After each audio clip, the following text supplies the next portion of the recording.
Tere! Mina olen Eha Lääne-Virumaalt Kiltsist ja täna on mul külalised Kirjandusmuuseumist.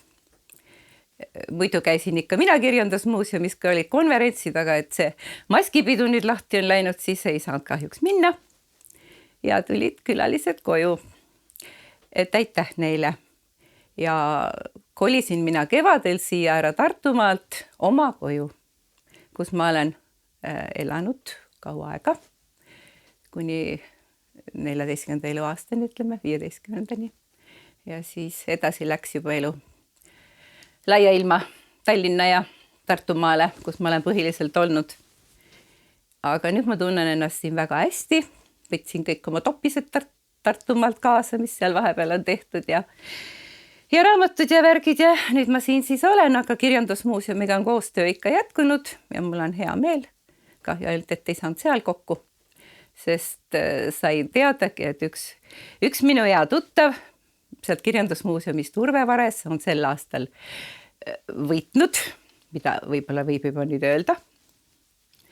Et jah, tore ja huvitav on see, et me saime kuidagi seal tuttavaks, nii nagu ikka kogemata, ja me oleme mõlemad lasteaednikud eluaeg olnud, nii et mingi asi seob.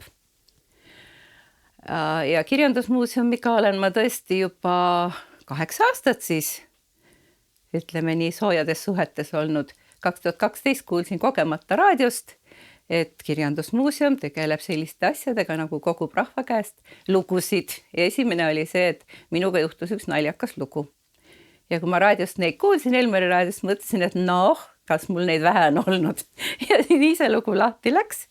Ja siis tulid juba kõik need mängud ja värgid, mis olid juba siin Virumaaga seotud ja kohapärimused, mis on Kiltsi lossiga seotud, kus ma nüüd siin lossi lähedal elangi, kus koolilaps olin.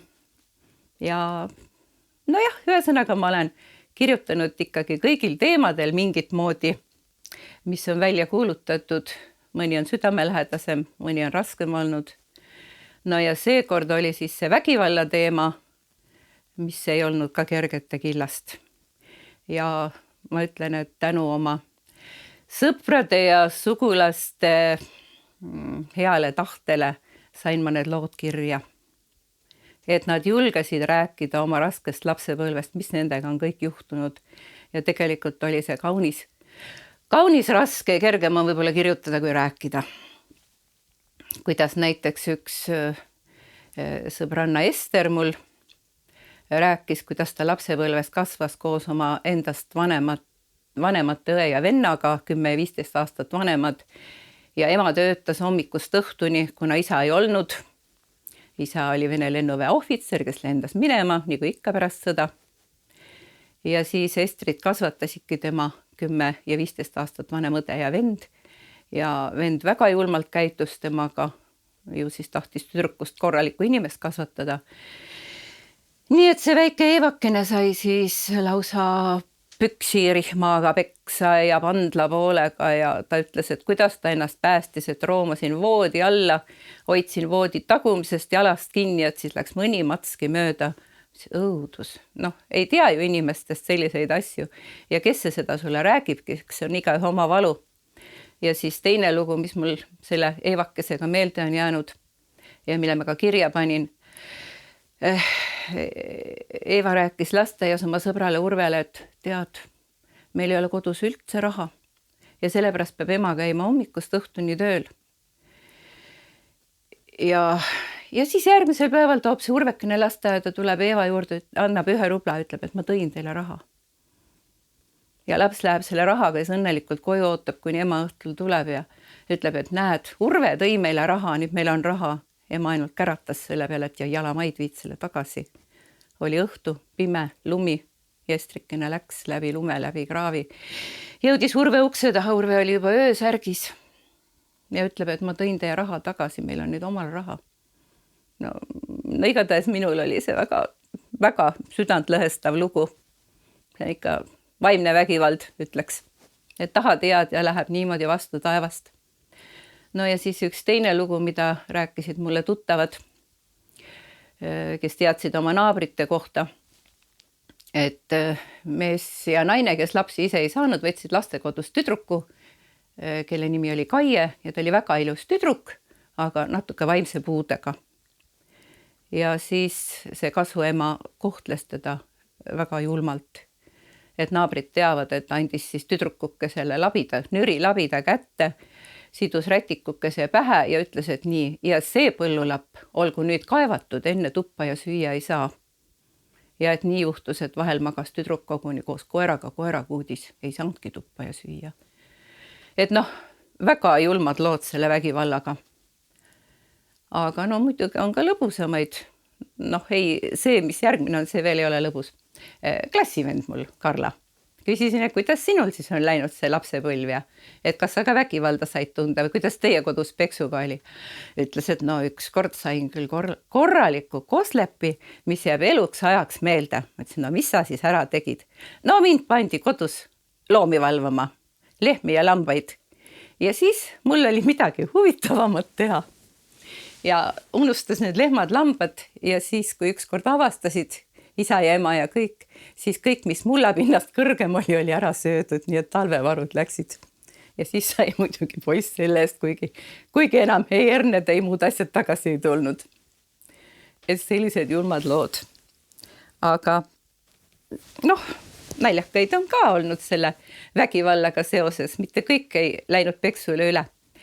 Vaat siin samas Kiltsi lossis, kui ma koolis käisin, 8. klassis oli meil väga kena noor meesõpetaja, kes oli sõjaväest tulnud. Tüdrukud muidugi kõrvuni armunud. Ja meil oli üks ühine kodutee. Ja siis ta ükskord tee peal räägib. Ilmselt me olime siis kooli selle koerust teinud vist. Et kui minul ükskord lapsed tulevad, vaat siis teen iga laupäev peksupäeva, siis on nädal aega hooletu. Nii et ma ei tea, kuidas tal sellega oli, aga poistest said tublid inimesed, üks on arst ja ma ei tea, mis teine on. Et võib-olla said ilma peksupäevata hakkama. Ja siis minu oma tädimees, vana Valter, kui me siis tema tüdrukutega vahel seal Tallinnas väga hullama hakkasime, siis tema ütleb, et nii, nüüd aitab, nüüd lähen keldrisse, toon selle peksumasina välja. Ja siis me mõtlesime selle asja peale, et ei tea, kas maksab. Taltusime natukene maha. Muidugi me kunagi seda masinut ei näinud. Ja nii ma siis kõik need lood kokku korjasin. Muidugi üks, mis mul ka on nagu väga hinge peale jäänud, oma sugulane.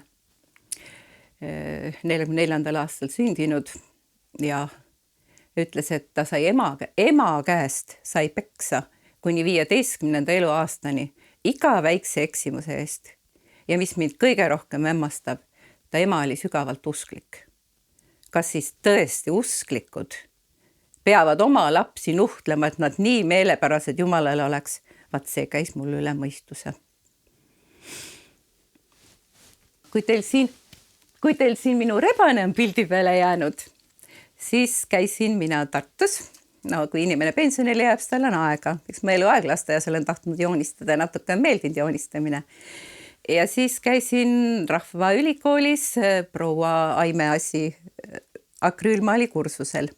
Enne ma ei teadnud akrüülmaalist midagi, ma tahtsin minna pastellmaali õppima, aga 3 päeva enne öeldi ära, et ei olnud tahtjaid, ainult 3 oli ja kursus jäi ära. Ja siis sattusin pastellmaali kursusele. Siis sain esimest kord teada, mis asjad nad on ja kuidas värvida ja eks siis natukene õppisin ka, 2 talvel käisin. Ja siis ükskord hakkasin kodus tegema. Rebane on nagu minu loom. Mind eluaeg nagu natuke rebaseks peetud, ma ise ka rahul. Ja siis hakkasin kodus tegema just seda rebast. Ja maalisin seal, mees vahtis telekat selja taga diivani peal, tema ei näinud, mis ma tegin ja kui ükskord püsti tõusis, ma ütlesin, et kuule, vist sai valmis. Et rebane on nüüd juba kasukat 7 korda vahetanud, et vast on nüüd õige. Ja siis ta vaatab seda ja ütleb, et kas sa varem ka joonistada oskasid? Ma ütlesin, et ei, täna õppisin. Ja nii oligi. Aga nüüd on selle rebasega nii, et ta käis isegi möödunud sügisel Rakveres kohalike kunstnike sügisnäitusel. Nii et on natuke teiste tegijate hulgas ka olnud. Ja allkirjaks sai siis Maskis röövel, kuna aasta teema oli vale või õige. Vot. Nii palju siis minust. Aga kirjutamisega nii, et juba siin Kiltsi lossis õppides Mulle meeldis väga kirjandeid kirjutada. Natuke peab ikka ennast kõrvust tõstma ka. Alati loeti klassi ees ette ja nüüd, kui ma pensionile jäin, siis oli aega palju ja kuna ma siis kuulsin, et kirjandusmuuseumis niimoodi tegeletakse kogumistöödega, siis mulle tundus, et see sobib mulle, et on jälle teema ette antud ja rahvas kuidagi avab ennast, kui on sellised teemad, millest saab kirjutada. Kui ise ei tea midagi, siis teised aitavad. Nii et aitäh neile kõigile. Jah, aga muuseumis on kokkusaamised alati väga toredad olnud, ma nii tahan tulla sinna. Jah, nii et Astrid ja Kadri on juba nagu oma inimesed. Aitäh!